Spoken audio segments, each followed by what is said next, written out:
So I'm recording just sound now, and I'll send you a YouTube video which will have my mouse moving around and the sound, and then you can go through it and make the changes. Yeah. Okay.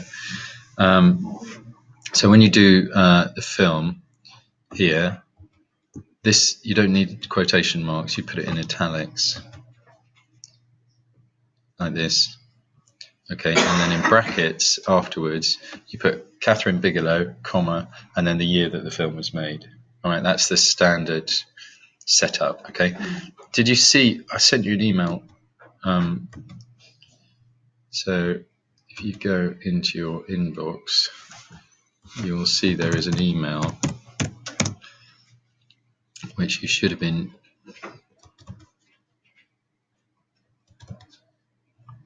Okay.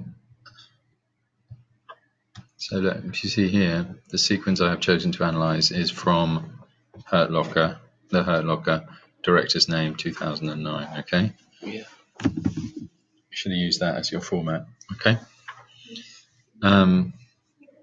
Let's go back here.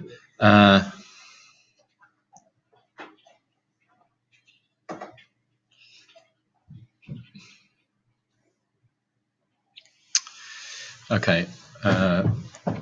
Let's say instead of this is a war film set in the Iraq conflict.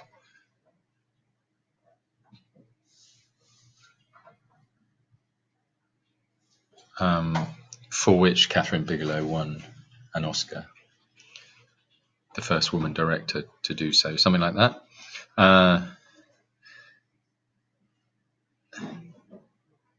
At this point in the film, he's not really an important character because he hasn't really been there for much of the time.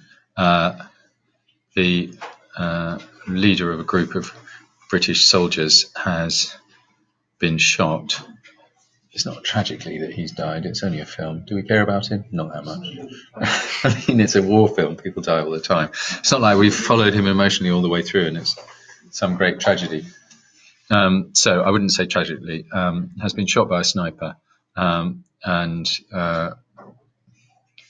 there is an increasingly tense standoff as the film's protagonists are pinned down by the Iraqi opposition.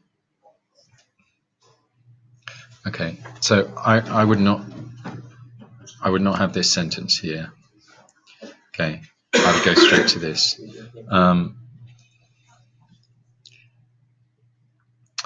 I would start here. And here you need to talk about what we see that blood in close-up, yeah. So I would say maybe at the beginning here is that throughout the sequence, Catherine Bigelow uses an unsteady camera, which conveys the uncertainty and precariousness, you might want to look that up, of the situation.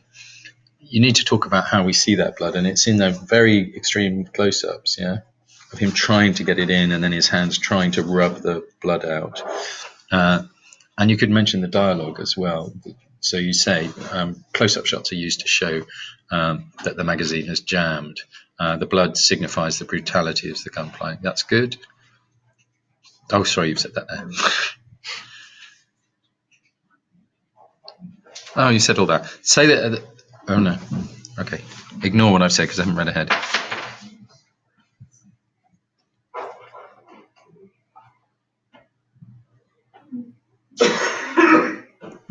Okay, so now the insect above. Okay, so you need to say there is a shot which shows a fly crawling across the eyelid of William James, and then in brackets after that, when you name a character, for the first time, you put the name of the actor. Okay, and if you're, I don't think you need to say, well, I wouldn't say William. It's just a bit formal because they call him James all the way through, don't they? Soldiers misspelled.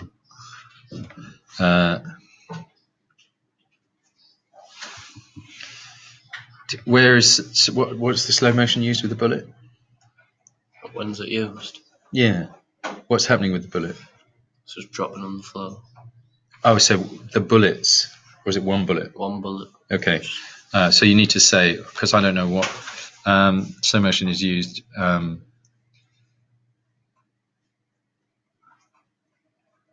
As a bullet falls to the ground, and this suggests the bullet's significance. And then you've explained that, but bullet's significance. You're doing well with your apostrophes, but you need another one there.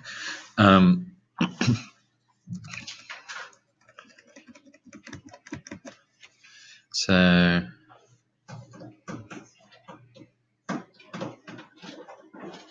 don't think you even need to say is there. I would go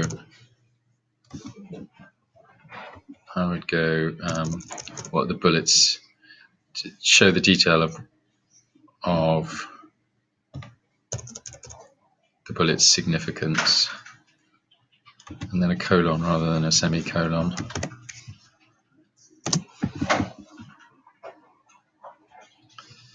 Right, this bullet used in slow motion was, do you mean is? Are you talking going towards, is the crucial part? It's not the only bullet though, is it, that kills the Iraqis? Yeah.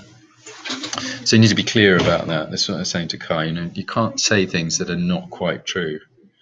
Yes, you're right. It's a kind of emblem.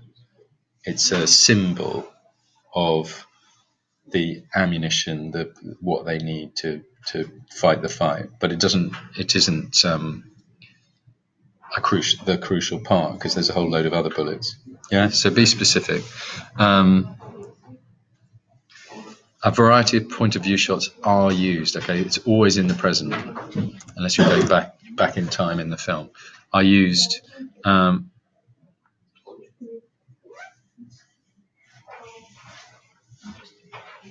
So here, I think you need to say that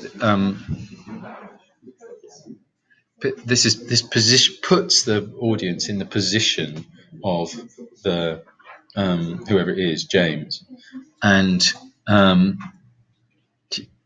allows them to imagine what it is to be pinned down, but also to be looking through a telescopic sight with the view of killing someone, because that's what's happening, isn't it? Yeah. So something along those lines.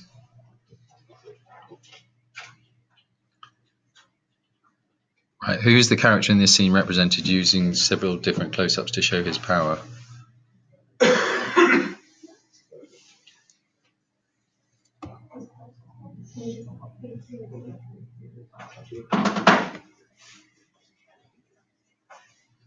So I have my clip, by the way.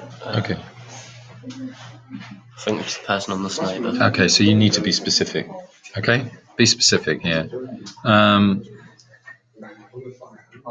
The soundtrack. You mean there's no soundtrack music, or do you mean there's absolutely no sound at all? There's no sound. Okay.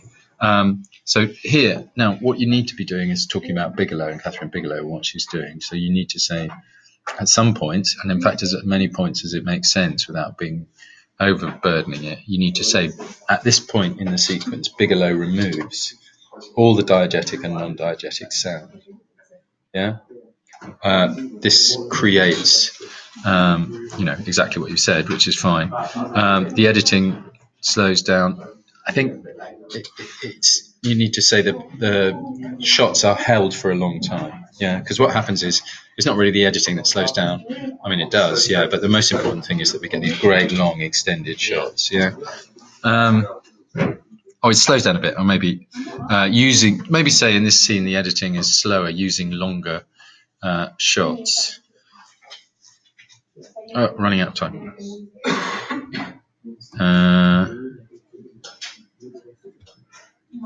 Okay. This is going to run out, and I'll do another one.